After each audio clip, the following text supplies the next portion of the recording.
Merci Madame la Présidente. Je vais essayer d'aller rapidement et de répondre à quelques-unes des remarques, puisqu'il y a beaucoup d'amendements et on aura l'occasion de revenir sur un certain nombre de sujets. Et d'ailleurs, je ne ferai pas de meilleure réponse d'abord que celle de Thomas Gourland, qui vient de vous expliquer, d'expliquer aux différents orateurs de l'opposition, par A plus B, eh bien, la cohérence de notre action, la gestion parfaitement maîtrisée, la démarche qui a été prudente au moment du budget de 2024 et qui nous permet d'avoir préservé des marges de manœuvre, contrairement, comme je le disais, à d'autres collectivités qu'un certain nombre d'entre vous connaissent bien, qui sont aujourd'hui dans la panade et qui se retrouvent à devoir augmenter, encore une fois, la pression fiscale.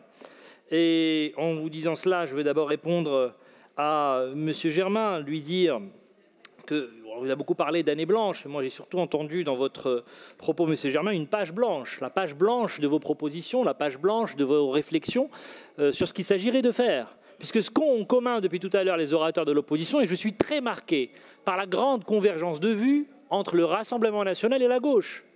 Parce que des deux côtés... Attendez, ne criez pas avant d'avoir mal, je n'ai pas fini. Des deux côtés de l'hémicycle, Est-ce que vous pouvez laisser le vice-président parler, s'il vous plaît? Des deux côtés de l'hémicycle, vous nous dites tous, attention à la dette, il ne faut pas la creuser davantage. Et vous nous dites tous, il faut dépenser davantage. Et vous n'assumez pas de nous dire tous qu'à ce moment-là, il faut aller augmenter les impôts et les taxes qui pèsent sur les franciliens. Soyez cohérents. Je sais que le niveau de mathématiques a beaucoup baissé dans notre pays, mais des additions qui s'accumulent ne font pas des soustractions. Et donc le niveau de dépense, il est maîtrisé.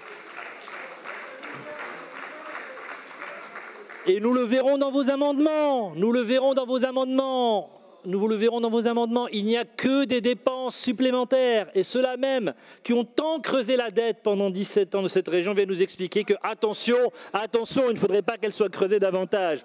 Mais, Monsieur de Merval, si vous me le permettez, je ne vous ai pas interrompu, donc j'aimerais pouvoir poursuivre si vous m'y autorisez, si vous souffrez un peu de contradiction. Et quand, Monsieur Germain, vous parlez de coupe, Jean-François Vigier vous a répondu avec beaucoup de talent et beaucoup de brio, parce que les coupes, vous avez raison, il y a des coupes aujourd'hui.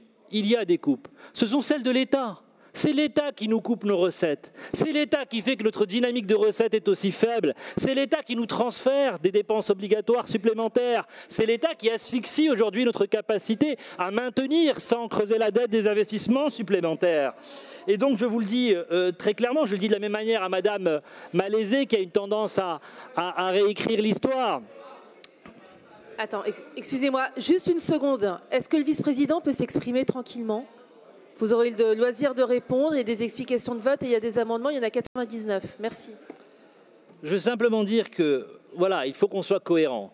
Ce budget, Monsieur Morin, ce budget supplémentaire, il totalise 186 millions d'euros d'efforts supplémentaires que nous arrivons à dégager, eh bien, sans creuser la dette, grâce à cette bonne gestion.